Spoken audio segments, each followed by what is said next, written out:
Another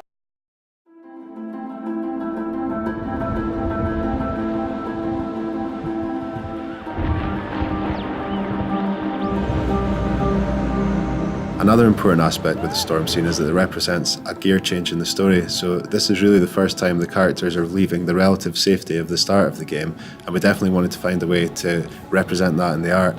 So what we have here is we have a shift from the lighting style at the start of the game, which is very much a found lighting style. It's all lit by the sunlight and bounce light. There's no artificial light sources at all. And for the first time then in the storm scene, we changed to a much more filmic, set-lit feel. And that is to get that little feeling of unease there. There's a colour change also, so we go from a natural grade to more of a blue-green tint, and that also brings that feeling of unease that everything might not be quite right.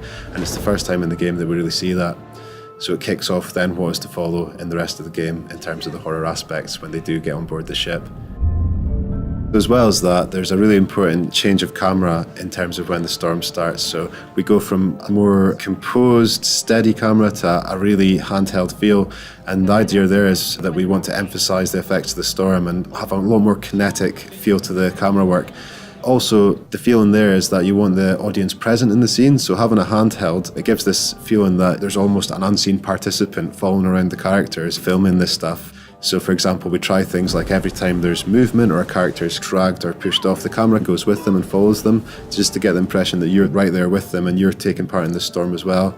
So that was quite an important beat.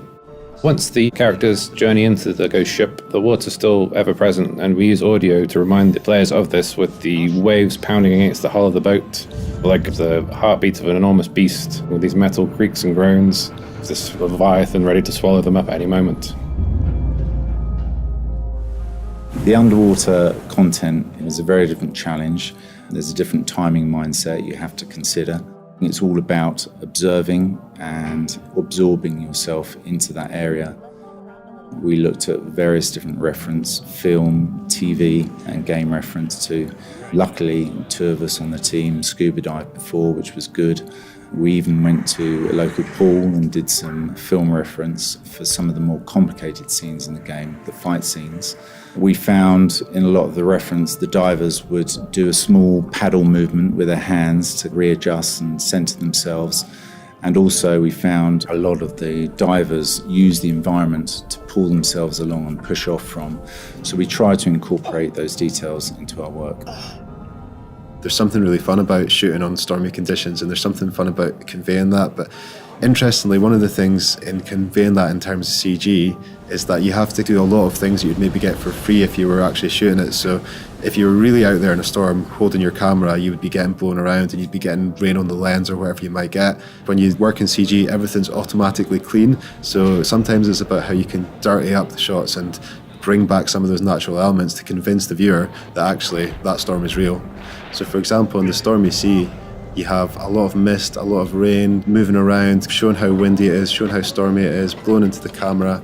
So that really adds a lot of life.